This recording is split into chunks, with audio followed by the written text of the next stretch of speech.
ہم نے آج نتیجتاً کرپشن سے سمجھوتا کر لیا ہے، غلامی اور محکومی سے سمجھوتا کر لیا ہے، سیاسی سماجی اور معاشی زبوں حالی سے سمجھوتا کر لیا ہے۔ یہ سب سمجھوتے کیوں ہو گئے ہیں؟ ہماری حس بیدار نہیں رہی، غیرت اور عزت نفس بیدار نہیں رہی۔ یہ سب سمجھوتے کیوں ہو گئے ہیں؟ اس کا سبب صرف ایک ہے، وہ یہ کہ ہم خدا کی عبادت اور پرستش کی بجائے ذاتی اغراض اور مادی مفادات کی پرستش کر رہے ہیں۔ ارأیت الذی یتخذ الہہ ہواہ، ہم نے اپنا معبود پرستش کے لائق اپنی خواہش نفس کو، ذاتی غرض کو، مادی منفعت کو، دنیا کو، منصب کو، دنیا کے لالچ کو معبود بنا لیا ہے۔ جب معبود بدل جائیں تو اس کے بعد ان قوموں کا مستقبل خطرے میں ہوتا ہے۔ جہد مسلسل اور سعی پہم کے ساتھ چلیں تو اس کا طریقہ یہ ہے کہ ہمیں سب سے پہلے ذاتی اغراض اور مادی مفادات کے بتوں کو، جن کی ہم پوجا کر رہے ہیں، یہ بت لات، منات، عزا اور حبل سے بھی زیادہ پلید بت ہیں۔ یہ لات اور منات سے زیادہ پلید بت ہیں، اس لیے کہ وہ بت نظر آتے تھے، اس کی پرستش دکھائی دیتی تھی، اور جاہ و منصب کی طلب، مادی حرص اور لالچ اور ذاتی اغراض کی طرف یہ وہ بت ہیں۔ وہ حرم کعبہ میں سجے تھے، یہ حرم دل میں سجے ہیں۔ وہ ہر کوئی دیکھتا تھا، یہ دیکھتا کوئی نہیں۔ چہروں پر داڑھی بھی ہے، امامے بھی ہیں، جبے بھی ہیں، لیڈر بھی ہیں، سارے مناصب بھی ہیں، جمہوریت کے نام بھی ہیں، مگر جس کو دیکھو اس کی جبیں اپنی اغراض کے پلید بتوں کے سامنے جھکی ہے۔ جب اب اس پاکستان کے سرزمین پر فخر سے کہا جائے کہ نہ آئیڈیل قائد اعظم رہے، نہ اقبال رہے، جس قوم کے رہنما آئیڈیل بدل لے اس قوم کا آشیانہ بکھرے گا نہیں تو اور کیا ہوگا۔ آرام سے بیٹھے ہوئے اگر توقع کی جائے کہ اپنے آپ ہی فیوچر بہتر ہو جائے تو ایسا کبھی ہوا نہیں کرتا۔ نتائج پیدا ہونے میں تو بے شک وقت لگتا ہے، کئی سال لگتے ہیں، مگر سمت متعین کرنے میں تو کئی سال نہیں لگتے۔ وہ تو 1-2 سالوں میں بڑی واضح طور پہ نظر آ جانی چاہیے۔ اگر ہم سالہ سال میں سمت ہی متعین نہ کر سکیں، قومی ترجیحات ہی متعین نہ ہوں، پالیسیز بھی قومی ترجیحات پر مشتمل نہ ہوں، اور ہم صرف ایک دوسرے کو مارنے اور گرانے پر ہی لگے رہیں اور ان چیزوں پر دھیان رہے جو چیزیں کسی لحاظ سے بھی اخلاقاً درست نہیں ہیں، تو لا محالہ پھر کوئی کتنی دیر آپ کا انتظار کرے گا، کتنی دیر کرے گا، الٹیمیٹلی پھر خرابی ہوتی ہے اور پھر اس کے بعد چیخنے لگ جاتے ہیں۔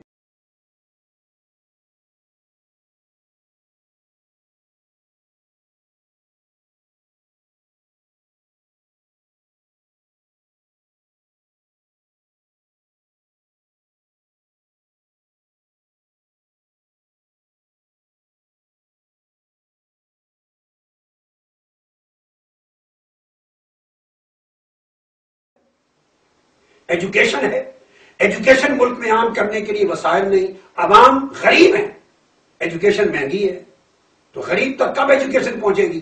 وہ ٹاٹ کے اسکول کی مشکل سے پہنچے گی، جا کے پرائمری پڑھا لی، پھر ہم مار کا آرائی کرتے ہیں کہ ہم نے غریب تک ایجوکیشن پہنچا دی۔ سب جھوٹ بولتے ہیں۔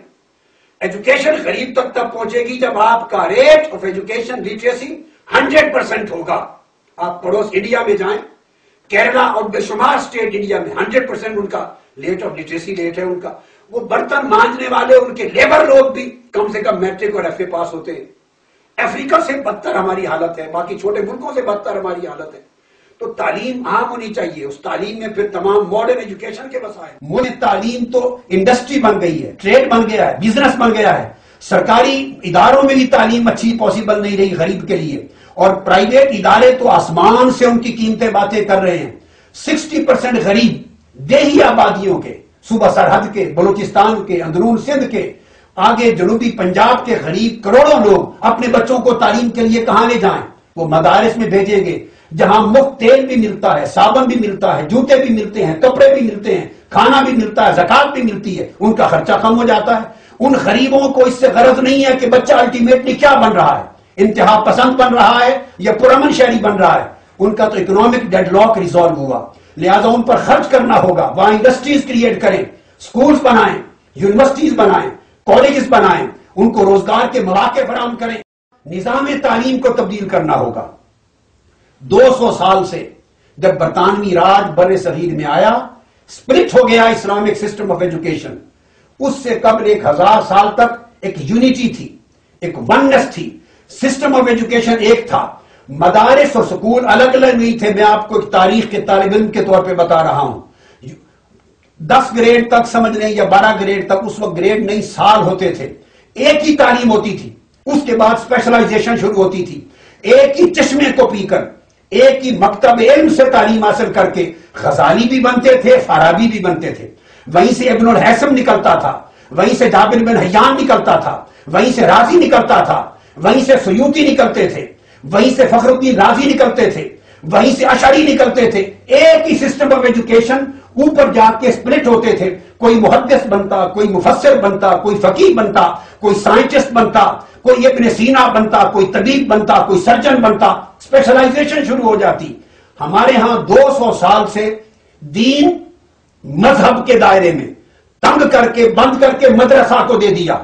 اب ان کے پاس نماز کا، طلاق کا، روزے کا، حج کا، زکوٰۃ کا، جنازے کا اور ختم درود کے علاوہ ان کے پاس مسائل نہیں بچے، اور ساری دنیا ایجوکیشن، سیکولرزم، آپ کی سوشیالوجی، آپ کی ماڈرن سائنسز، آپ کے کمپیوٹر سائنسز، آپ کی ہیومن سائنسز اور جتنی ڈیولپمنٹس ہیں، پولیٹیکل سائنسز ہیں، تمام امور اسکول، کالج، یونیورسٹی کو دے دیے۔ انہیں دین کی الف بے کا علم نہیں ہے، اور مدرسہ پڑھنے والوں کو دنیا کی الف بے کا علم نہیں ہے۔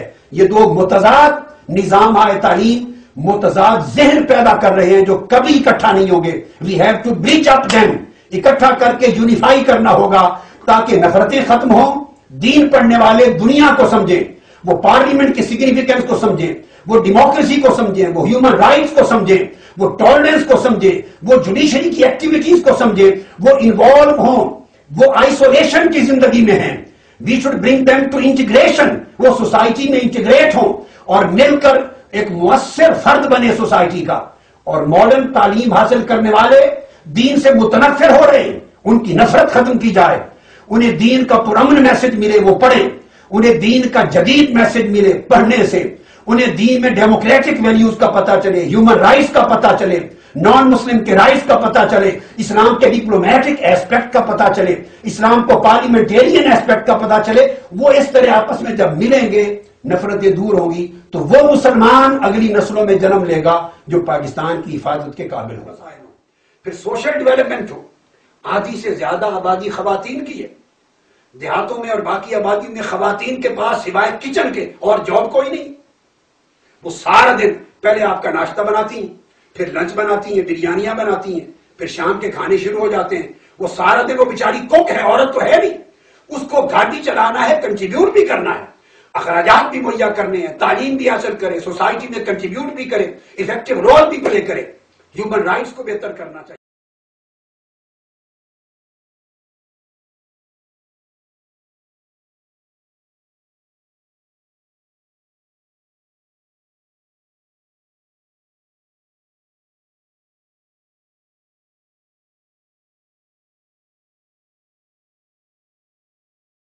کرنا۔ اب جب ڈیموکریسی کی ہم بات کرتے ہیں تو آپ دیکھیے بدقسمتی ہے کہ میرے نزدیک ڈیموکریسی نام کی اس ملک میں کوئی شے نہیں ہے۔ ہمارے ہاں پرابلم یہ ہے، ہمارا ویژن بڑا نیرو ہو گیا ہے اپنے ویسٹڈ انٹرسٹ کی وجہ سے۔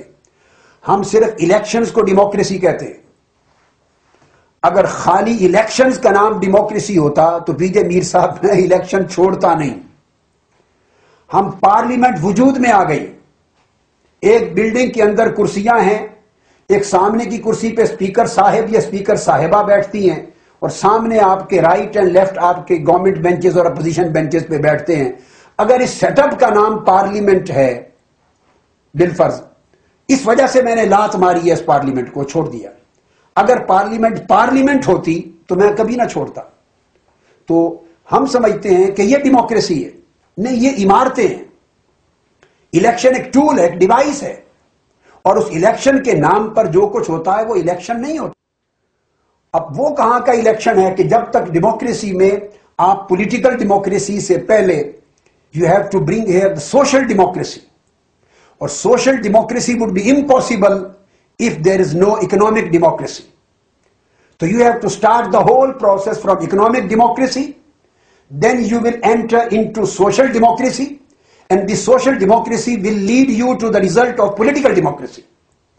یہاں عالم یہ ہے کہ ایک طرف غریب کو کھانے کا نہیں مل رہا، 90% یا 80% افراد تو غربت میں یا محتاجی کی زندگی میں اپنا مشکل سے 2 وقت کی روٹی پوری کرتے ہیں.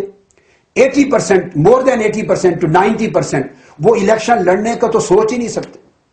کتنے افراد ہیں اس ملک میں جو اس ملک کا خطیر رقم کے ساتھ لڑے جانے والا الیکشن. یہ میں عرض کر رہا ہوں کہ نیشن کس طرح نیشن بنے گی.